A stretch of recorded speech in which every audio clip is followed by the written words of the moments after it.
Hi friends, मी सोनाली। आजच्या व्हिडिओमध्ये तुम्हा सर्वांचं स्वागत आहे।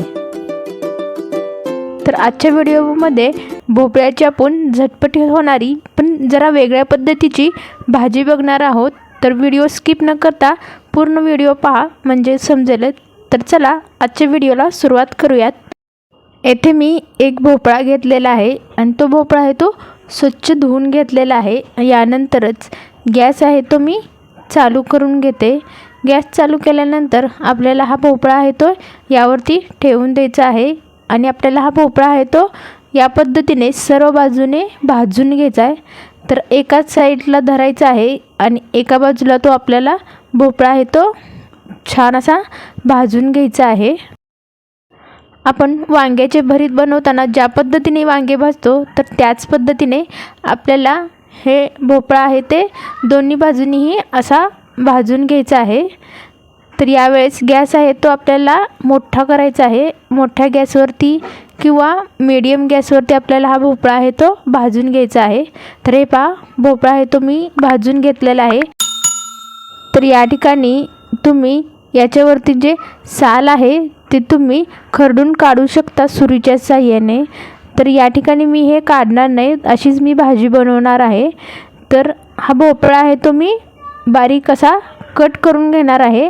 याची या पद्धतीने असे काप करून घेणार आहे आणि यानंतरच आपण ज्या पद्धतीने टोमॅटोचे काप करतो त्या पद्धतीनेच मी याचे बारीक बारीक असे तुकडे करून घेते। तर हे पहा, मी भोपळा आहे तो बारीक असा कट करून घेतलेला आहे आणि या ठिकाणीच मी एक मिक्सरचं भांडे घेतलेलं आहे आणि या मिक्सरच्या भांड्यामध्ये मी हे भोपळ्याचे काप आहेत ते यामध्ये ॲड करून घेते व आपल्याला याची बारीक अशी फाईन पेस्ट बनवून घ्यायची आहे।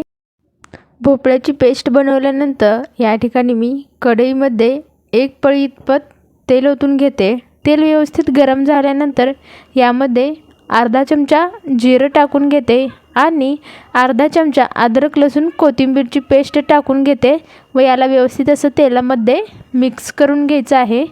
यानंतरच यामध्ये मी एक कांदा घेतलेला आहे बारीक कट करून आणि तो यामध्ये टाकून याला व्यवस्थित असं परतवून घ्यायचं आहे।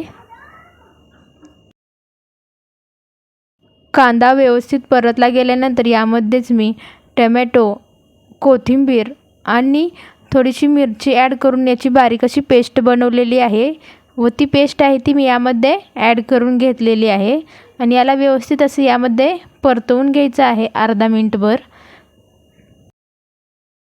नेहमी ज्या पद्धतीने आपण भोपळ्याची भाजी बनवतो तर त्यापेक्षा जरा वेगळ्या पद्धतीने बनवून पहा, तुम्हाला नक्की आवडेल। यानंतरच यामध्ये मी एक चमचा कांदा लसूण मसाला ॲड केलेला आहे, एक चमचा चिकन मसाला ॲड केलेला आहे, एक चमचा लाल मिरची पावडर आणि पाव चमचा हळद ॲड करून घेते व याला व्यवस्थित असं मिक्स करून घ्यायचं आहे। यानंतरच यामध्ये चवीनुसार मीठ टाकून घ्यायचं आहे।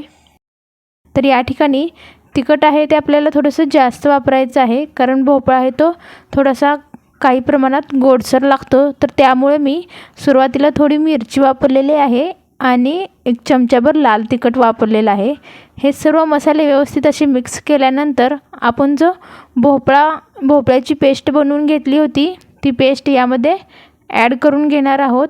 याला व्यवस्थित असं मिक्स करून घ्यायचं आहे आणि यानंतरच या भोपळ्याला थोडा दाटसरपणा येईपर्यंत आपल्याला भोपळा आहे तो यामध्ये परतवून घ्यायचा आहे।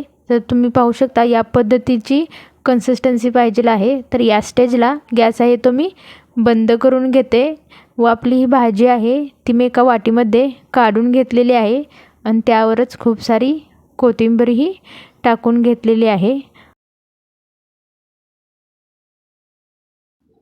तर आपल्याची ही भोपळ्यापासून झटपट अशी भाजी आहे ती तयारच झालेली आहे। तुम्हाला कशी वाटली हे नक्की कमेंट करून सांगा आणि अशाच नवनवीन व्हिडिओंसाठी चॅनलला सबस्क्राईब करायला विसरू नका। व्हिडिओ पाहिलात त्याबद्दल धन्यवाद।